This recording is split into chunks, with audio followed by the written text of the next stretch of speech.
Ok? Conseguiu fazer os 2 primeiros exercícios? Tudo bem? Vamos dar uma continuidade então? O terceiro exercício, vamos ver aqui. O terceiro exercício é esse: os menores abandonados no Brasil atual. Aqui você percebeu que eu não estou estipulando se você vai fazer em tom de crítica ou num tom mais positivo. Eu vou deixar a seu critério, a sua opinião, tá? Então você pode escolher um tom mais crítico, dizendo, dizendo que é um problema, né? A situação dos menores abandonados no Brasil atual. Ou, se você quiser fazer mais positivo, defender a ideia de que já foi muito pior, hoje não é perfeito, mas houve uma considerável melhora, tá? Nos últimos anos, nas últimas décadas. A teu critério, então, tá bom? Mas vou pedir que você faça o primeiro parágrafo com aquela estrutura. Essa daqui, né? Você se lembra, não é isso? Essas 4 partes, usando aqui uma obra literária, né? Tudo bem? No entanto, agora para falar sobre a situação dos menores de rua, eu vou pedir que você use agora esse livro do Jorge Amado, chamado Capitães da Areia. Mesma coisa, nunca ouviu falar, não sabe do que se trata? Dá um pause, procura ali no Google um resuminho breve, tá bom? E aí volta para cá para continuar assistindo o vídeo aqui.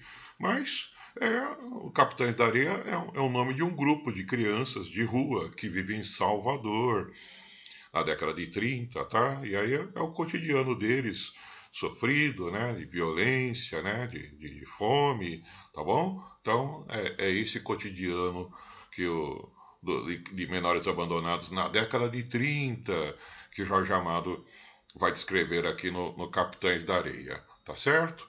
Muito bem. Então, voltando, tá aí ó, a estrutura, você começa citando o livro, né? Um breve resumo. Aí a segunda parte, importante, hein? Ponto na mesma linha. O gancho, agora vai da tua opinião aí, né? Ou você vai dizer que depois de não sei quanto tempo, você calcula o tempo aí, a situação continua drástica, né, para os menores, né, para as crianças que vivem na rua, ou você vai falar que houve uma melhora, né? O problema existe, mas houve uma significativa melhora para as crianças que vivem na rua, tá bom? Ao teu critério. Aí a tese para o problema ou para a diminuição do problema, né, conforme a tua opinião, e depois a paráfrase da tese. Você se lembra, não é? Tudo bem? E depois que você terminar esse, tem aqui um quarto exercício ainda para finalizar a aula. O meio ambiente, está digitado errado ali, né? No Brasil atual. O meio ambiente no Brasil atual, tá bom? Pois aqui eu vou pedir que você faça um pouco diferente.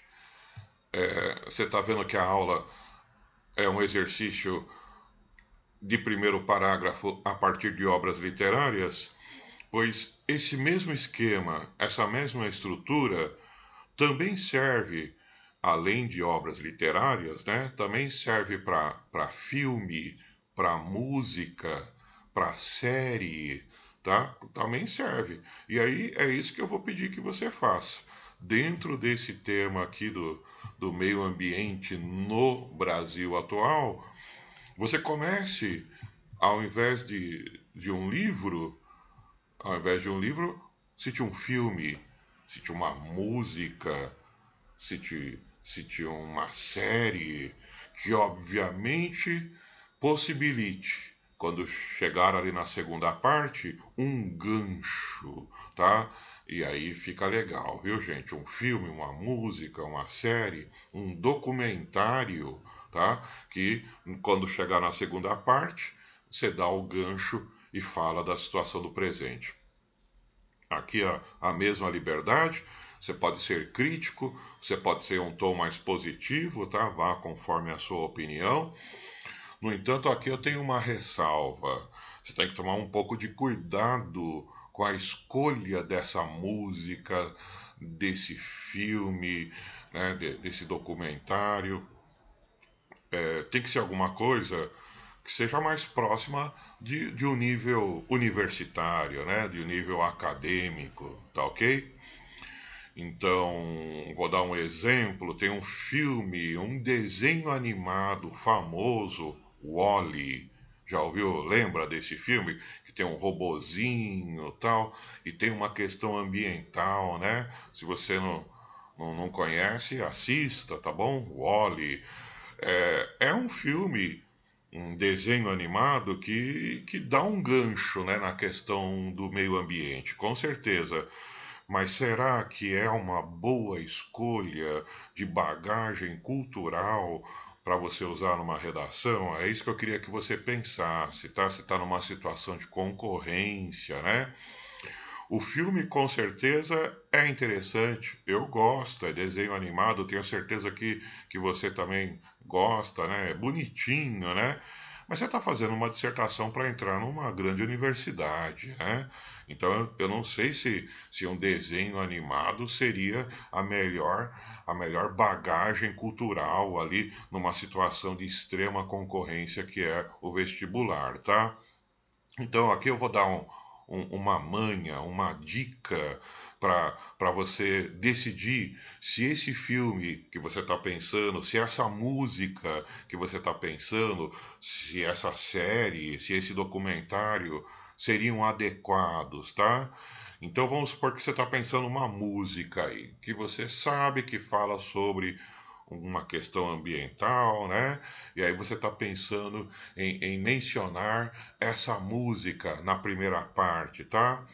Use o seguinte critério: imagine a possibilidade de um professor seu da área de humanas usar essa música que você está pensando em uma aula dele, tá? Então você imagina, o professor ali está dando uma aula, um professor de geografia, por exemplo, e aí ele fala: pessoal, para ilustrar aqui a nossa discussão, vamos ouvir tal música. E é essa música que você está pensando. Olha, é um ótimo sinal de que, né, essa música, esse filme, essa série, né, o que você estiver pensando, é uma boa indicação, é uma boa bagagem, tá bom? Agora, se você pensar ao contrário, né? Não, jamais o meu professor ia usar essa música, tá? Sei lá, tem alguma coisa na música ali que ele não usaria em aula, tá bom? Eu gosto da música, mas eu não imagino um professor usando numa aula essa música. Então, talvez seja melhor você escolher outra música, escolher um outro filme ou um outro documentário, tá? Então, o critério é esse. Pensou um filme? Pensou uma música? Pensou uma série? Imagine a possibilidade de um professor seu na aula dando uma matéria, não é o gosto pessoal do professor, hein? É ele dando aula de uma matéria, ele usando isso. Se você, na sua imaginação, enxergar ele usando isso numa aula, tá aí uma dica de que é um bom filme para colocar aí na bagagem cultural, tá? Uma boa música, uma boa série.